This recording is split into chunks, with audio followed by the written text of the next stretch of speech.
Inovasi yang bisa kita berikan adalah kita mencari, sisi lain yang mungkin belum tersentuh oleh pemain sebelumnya, gitu. Jadi, salah satunya adalah kita menghadirkan yang namanya virtual influencers. Virtual Ya, influencers. karena kita entry point-nya itu semua digital, everything is digital, gitu.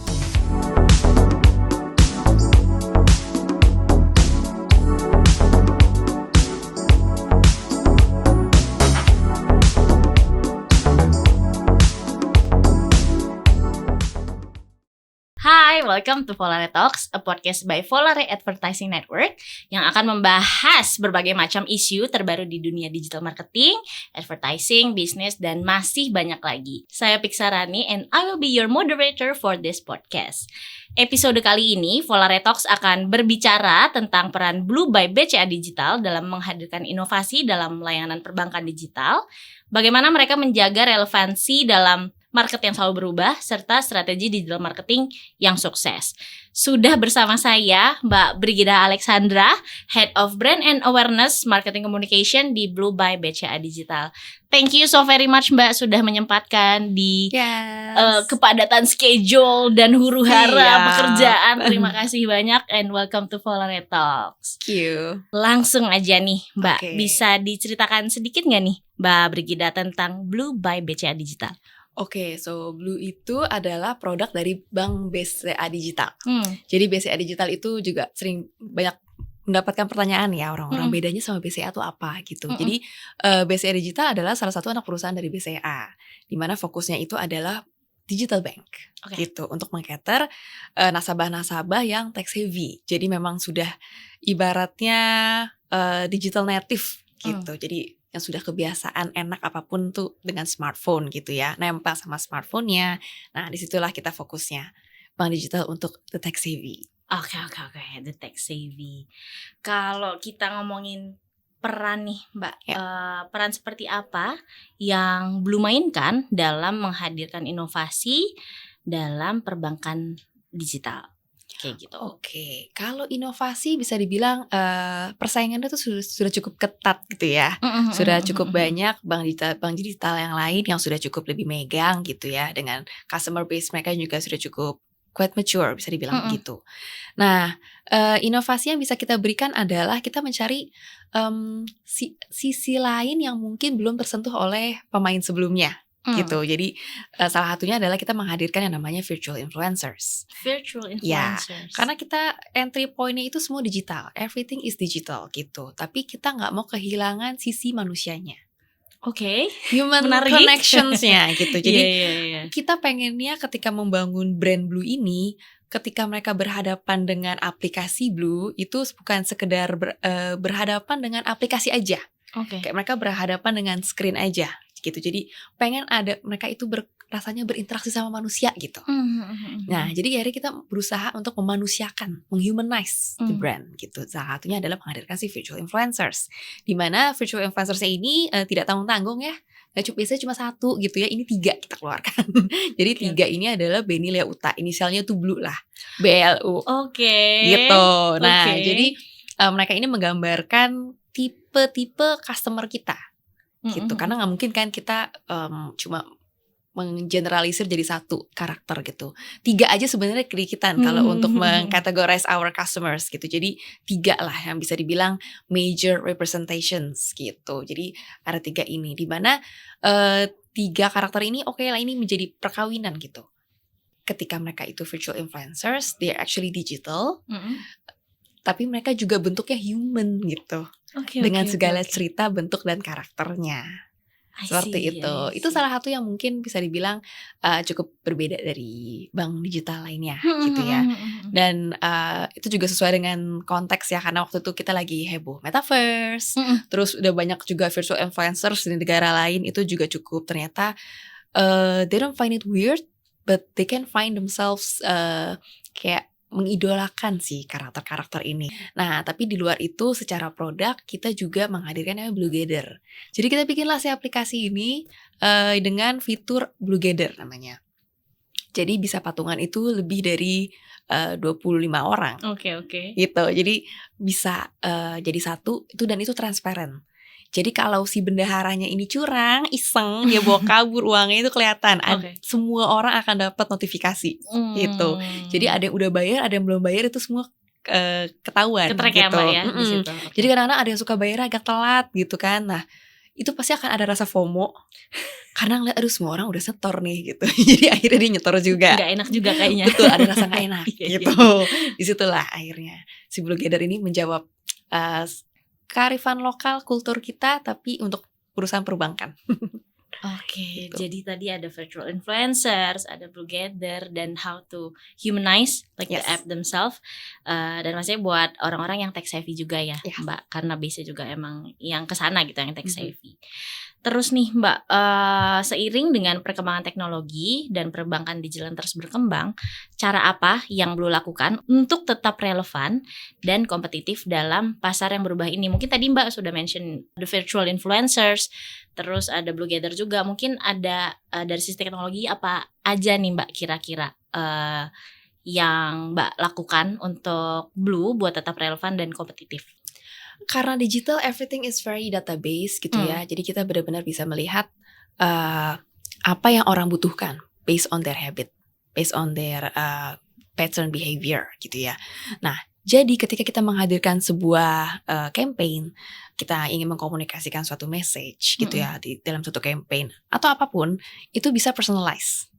Itu yang buat aku kalau zaman dulu kita pasti mendapatkan everything, every ads gitu kan, every newsletters yang even mungkin kita nggak butuh gitu. Nah sekarang itu semua sudah bisa dibaca gitu, dan kita juga bisa udah melihat pattern kayak misalnya ada rekening yang dorman gitu ya. Kita juga bisa ngeliat kenapa sih mereka sebetulnya kurang bisa memanfaatkan Blue gitu. Jadi kita bisa mulai ngebaca, kita bisa mulai ngetes apakah dia kurang paham. Jadi kita bisa kasih approach yang lebih edukasi. Edukasi kayak how this app actually can help you gitu. Atau mungkin kita kasih informasi soal promo gitu misalnya. Kayak ini ada benefit lebih loh gitu yang bisa dicoba, yang bisa dipakai untuk latihan untuk menggunakan app-nya gitu. Mungkin lebih ke arah sana untuk sekarang ini. Moving on to the next question, Mbak, sebagai Head of Brand and Awareness Marketing Communication di Blue, hal apa aja yang menjadi fokus utama dari Mbak Brigita sendiri? Kalau fokus adalah edukasi. Yes, edukasi. Karena gini, bank digital itu bukan produk baru memang.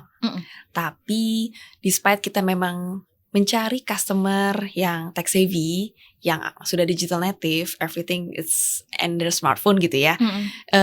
Ternyata masih banyak hal-hal yang harus dikomunikasikan, hal-hal yang harus disosialisasikan, terutama khususnya untuk data security, terus personal finance gitu ya, and even to introduce our app. Gimana sih caranya memanfaatkan fitur-fitur kita secara maksimal. Untuk itu kita lebih menekankan pada edukasi sih. Itu. Jadi memang fokus aku lebih gimana ketika menciptakan suatu campaign, menciptakan suatu iklan, itu gak cuma sekedar lucu, tapi edukatif gitu. Jadi at least ya ada lebih ke brandnya, tapi kita juga ada sisi edukasinya gitu loh. Jadi kita betul-betul bisa menghasilkan nasabah yang berkualitas. Dalam artian nasabah ini paham bagaimana menggunakan aplikasi kita, dan akhirnya kita juga bisa memberikan impact gitu untuk keuangannya dia. Karena mereka tahu cara menggunakan aplikasinya, terus akhirnya hubungan dia dengan uang menjadi lebih baik karena dia bisa manage dengan baik gitu. That is a nice point ya Mbak. Edukasi dan lebih, aku rasa lebih ada take outnya juga sih. Betul. Instead of the others gitu kan. Dan kalau ngomongin brand awareness nih Mbak Brigita, dari kacamata Mbak Brigita sendiri, ada di mana sih peran brand awareness untuk Blue? Peran brand awareness itu sangat penting, khususnya Blue itu adalah brand yang baru lahir 2 tahun. 2 tahun ya? 2 tahun di tengah kompetisi yang lumayan cukup ketat gitu ya. Nah, brand awareness ini membuat menjadi suatu hal yang sangat penting karena ini a matter of credibility. I know Indonesians itu very keen untuk mencoba suatu hal yang baru. When it comes to digital, ada aplikasi baru, mereka gak segan untuk mencoba. Tapi when it comes to banking, it's a different thing. Karena mereka meletakkan uang mereka di aplikasi gitu kan. Mereka pasti mikir, aduh uangnya kalau nggak balik gimana gitu. So brand awareness is actually important element untuk kita memberitahukan ke nasabah, ke masyarakat, the credibility that we have and the power that we have melalui fitur-fitur kita gitu. Jadi selain memang credibility juga untuk karena begini, kalau when it comes to digital, bank digital ya, ini ada permasalahan mungkin di kalangan masyarakat data security. Gitu. Jadi orang-orang itu suka worry gitu kan, aduh ini legit atau nggak legit. Jadi there comes the credibility point. Dan juga untuk mereka bisa memahami, untuk bisa percaya sepenuhnya sama Blue, terus bisa memahami fitur-fitur yang mereka, segala keamanan, our campaign for data security, kita itu credibility di situ. Seperti itu. Oke, I see. Dan tadi kita ngomongin brand awareness. Kalau ngomongin dari sisi marketing communication-nya nih, Mbak, hal apa aja sih yang jadi fokus untuk Mbak Brigita dalam menjalankan strategi marketing communication yang efektif untuk Blue? Kalau untuk strategi gini, ketika kita membuat brand ini, kita sebenarnya punya program namanya Blue Buat Baik. Blue Buat Baik. Yes, Blue Buat Baik ini lebih fokus ke tadinya program untuk lingkungan. Oke. Gitu. Nah, jadinya kita melihat kayaknya Blue Buat Baik ini it will be a very nice companion. Menjadi bukan companion, lebih ke DNA for the brand. Gitu. Jadi when it comes to strategi, kita ngelihat lagi DNA-nya ini adalah si Blue Buat Baik. Jadi apapun yang kita lakukan itu harus menyebarkan kebaikan. Gitu. Jadi gak cuma sekedar kita direct sales ya, please open the account for us, terus nanti you can get these features, tapi kita juga bagaimana dia itu bisa, nasabah kita itu bisa mendapatkan faedahnya gitu dengan buka rekening di Blue, dengan bisa menggunakan semua fitur-fitur kita gitu. Jadi kita berusaha untuk mengemas semua campaign kita itu related to any kind of good stuff. Jadi dari Blue Buat Baik yang tadinya ini cuma untuk lingkungan, baiknya ini kita perluas lagi. Baiknya ini dari mana sih? Gitu. Baiknya itu gak cuma lingkungan. Tapi akhirnya dari situ kita berangkat bikin kelas keuangan gratis sama si FP. Dan itu inklusif.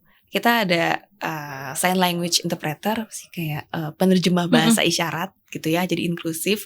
Dan kita juga bikin kurikulumnya ini juga khusus. Kurikulumnya ini nggak kaku kayak yang udah pernah kita sering dengar lah ya. Kayak misalnya kalau kamu single, kamu berarti harus bisa nabung 50% gitu. Enggak, kita nggak gitu. Karena kita ngelihat realitanya, mostly pesertanya adalah Gen Z atau millennials gitu ya. Dan kebanyakan mereka adalah sandwich generation. Jadi mereka punya isu itu. Gimana caranya akhirnya mereka bisa menabung tapi aman dengan kondisi tanggungannya, tapi mereka masih bisa reach their dream. Gitu. Jadi the strategy comes from the good point. Apakah ini cukup baik dan cukup mampu memberikan suatu impact yang baik buat si nasabah. I see. Gitu. Jadi gak cuma kamu nabung sekian, bunganya sekian loh gitu. Tapi how we can get through your life with this whole banking features that we offer. I see. Gitu. Okay. For the good ya Mbak. Dari tadi aku memperhatikan ujung-ujungnya balik lagi ke edukasi and for the goods gitu, which is also a good thing ya pastinya. Dan that's it for the strategi marketing communication-nya nih Mbak. Kalau aku mau ngomongin digital marketing dan social media kan kini menjadi kunci, bisa dibilang kunci kesuksesan untuk sebuah bisnis. Nah, kalau dari Blue sendiri memanfaatkan platform digital dan social media untuk mencapai audiens atau yang user yang lebih luas itu gimana sih? Dan juga gimana cara Mbak Brigida dan tim untuk memastikan kampanye digitalnya menarik perhatian dan relevan untuk target market yang dituju? Social media itu sekarang cukup menarik ya. Dulu itu mungkin kayak it's just how we connect. Betul. Gitu. Tapi mulai sekarang itu sudah semakin lebih kompleks. Nah, social media kita itu mungkin ini juga salah satu keinginan kita untuk menjadi beda ya. Jadi kita tuh agak berani bercandanya gitu. I see. Kita berani bercanda tapi tetap relate gitu. We want to create that connections di mana sebenarnya kita sama loh kondisinya gitu. We understand you gitu. Nah, dari situ sosial media ini selain kita ngebangun satu perasaan yang lumayan ngeklik gitu ya, tapi kita juga ngebangun edukasi juga. Again, edukasi lagi gitu. Kita pengen dilihat bahwa oke, ini lucu, saya pengen hiburan yang tidak semu, tidak bias. Saya bisa menemukan ini di akun brand gitu ya. Yang mana mungkin kalau zaman dulu brand tuh pasti formal dan jaim gitu. Kita nggak jaim. Kita santai. Jadi kayak memang ada bitter truth gitu ya, realita-realita yang mungkin pahit tapi bisa kita jadikan bahan bercandaan tertawa bersama gitu. Kita nggak takut untuk melakukan itu. Kita nggak sejaim itu gitu. Dan again, edukasi juga kita membawakannya antara lempeng sama bercanda juga gitu. jadi orang tuh kayaknya nggak digurui gitu ya, tapi lebih ke sharing. Nah, secara kita memainkan dua peran seperti ini untuk berteman dan sharing gitu ya. Buat aku strategi sosial media itu juga penting untuk kita lebih tilik lebih lanjut. Sebenarnya gimana sih kita bisa menjaga hubungan baik sama customer meskipun sifatnya kelihatannya satu arah gitu, tapi dari comments gitu, we pay attention to those comments gitu. Dan kalau misalnya mereka menanyakan sesuatu itu pasti kita jawab. Kalau mereka ajak bercanda kita juga gak nolak kalau untuk kita ajakin bercanda balik gitu. Jadi social media becomes a platform di mana akhirnya kita bisa menjadi teman dengan nasabah gitu. Oke. Another keyword that I unlock Mbak dari question ini relevansi ya. Iya, relevansi dan dari kacamataku sendiri, please do correct me if I'm wrong, tapi biasanya nggak banyak, apalagi kalau ngomongin banking ya atau digital bank, nggak banyak approach yang trying to be relevant in terms kayak bercanda gitu. Kayak tadi Mbak Brigida mention diajak bercanda bisa, komen-komenan kayak gitu-gitu. Jadi lebih orang-orang bisa relate dan merasakan koneksinya gitu sama Blue by BCA Digital. Kayak gitu kali ya. Mbak, kalau ngomongin social media dan digital marketing. Other than that, Mbak, kalau misalkan ngomongin benchmarknya, itu apa sih yang di-set kalau untuk social media campaign-nya Blue? Kalau benchmark kita melihat banyak brand-brand yang mulai berani untuk put themselves in the level of their customers gitu. Karena again ini this is a very digital brand gitu ya. Kita nggak punya kantor fisik. Ada sih kantor fisik HO gitu. Maksudnya cuma kita doang gitu. Cuma orang-orang yang di belakang layar. Tapi kita nggak punya kantor cabang. Kalau yang kayak orang datang ke customer service tuh ngantri itu, kita nggak punya itu gitu. Nah, again ini balik lagi ke point humanize the brand. Gitu. Nah, jadi kalau benchmark kita melihat sisi-sisi di mana audience sama the contents itu bisa klik gitu. Ya kita udah melihat itu banyak brand yang mulai berani melakukan itu. Kita banyak belajar dari brand-brand lain yang mostly bisa aku bilang bukan dari akun bank sih so far. Iya.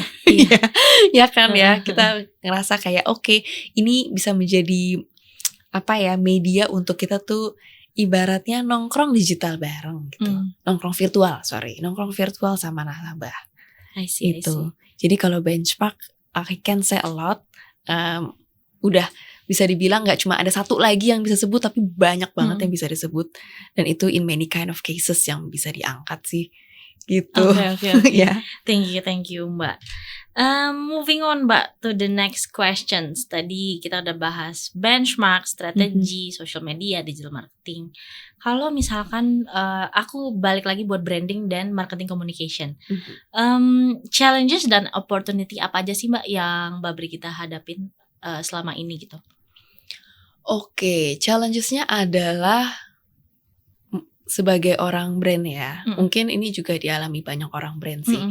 We try to make everyone happy. Gitu. Sementara di kondisi yang sangat cepat berubah. Betul, dinamis sekali ya. Iya, dengan terus lapisan masyarakat yang lumayan unik-unik. Pada zaman dulu tuh kita kayaknya kita mikir satu hal and it's for everyone. Kok sekarang nggak bisa gitu. Jadi kita udah lebih melihat pattern terus habit, what kind of type of person this customer is gitu. Mereka tuh sukanya apa. Itu yang lumayan akhirnya membuat pemikiran kita cukup bercabang gitu. I see. Gitu.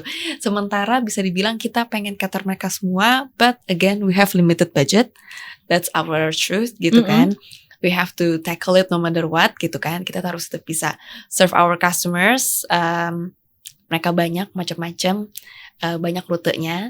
Tapi we have a very segmented tools and resources. I see. Gitu. Challenges-nya itu dan juga mungkin bisa dibilang untuk kita memahami customer secara lewat data gitu. Okay. Karena sometimes we tend to see them in numbers, but this is a matter of human beings with their complex natures gitu ya. Nah itu yang bagaimana kita berusaha menghumanize the brand, tapi kita juga berusaha untuk how we see them as a human being gitu. Jadi tapi kita hanya bisa melihat itu dari prosentase angka.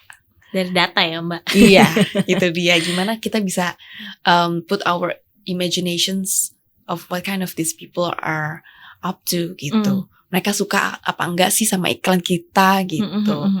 Ya, lebih challenges-nya mungkin lebih ke situ. Ya, Mbak. Kalau buat opportunity-nya kira-kira apa aja nih Mbak dari marketing communication effort yang dijalankan? Tadi kan challenges ya. Kalau ngomongin opportunity-nya kira-kira ada hal-hal lain gak nih yang bisa di-share? Oke. Mungkin secara opportunity zaman sekarang ini social media itu again tadi melakukan virtual ya gitu. Tapi sekarang kalau dilihat social media has become the line of customer service. Iya, betul. Itu dia. Betul. Nah, jadi secara opportunity sebenarnya meskipun kayak kita nggak punya bank, kita nggak punya bank yang fisik gitu ya, kantor fisik yang mungkin orang tuh kita sama nasabah tuh bisa bertatap muka gitu.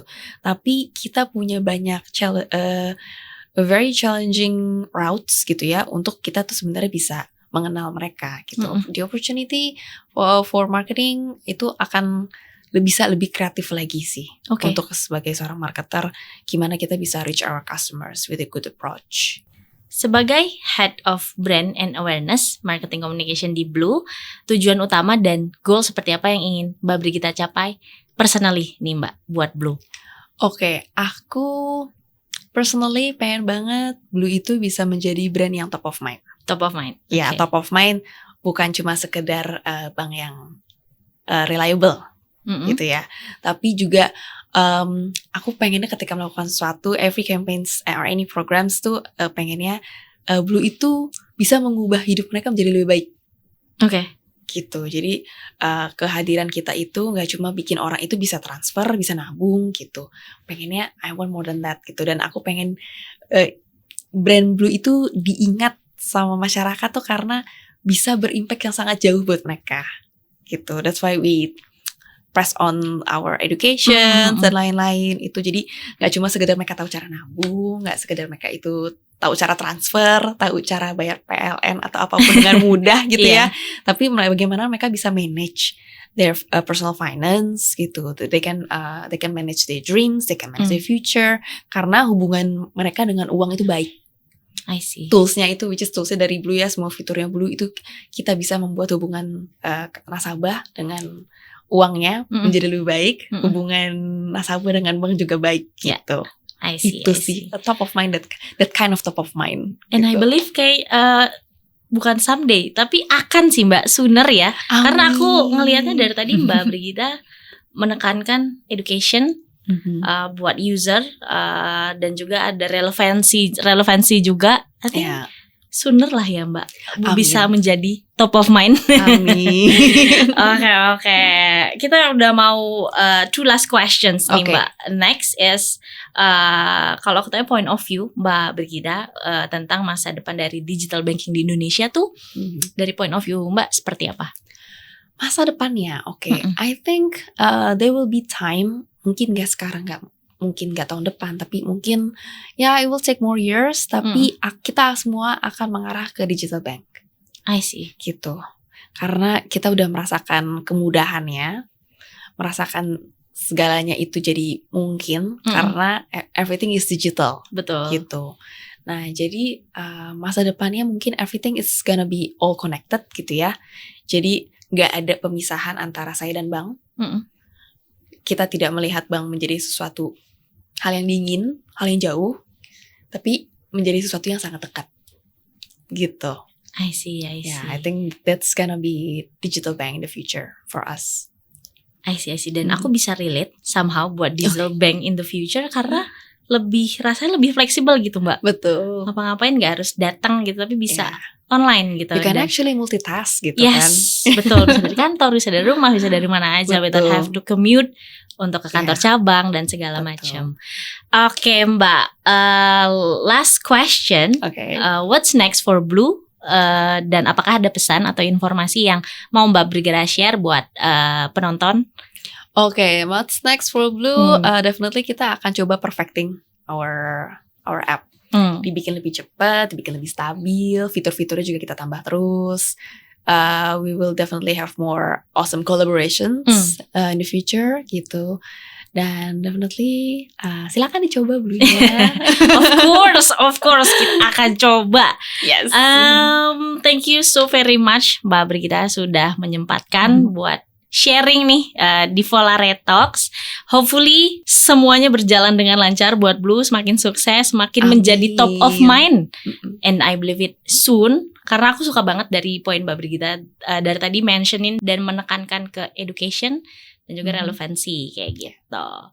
Di sini aku juga mau ngajak teman-teman semua untuk be in touch dengan Instagram page kita di @VolareIndonesia.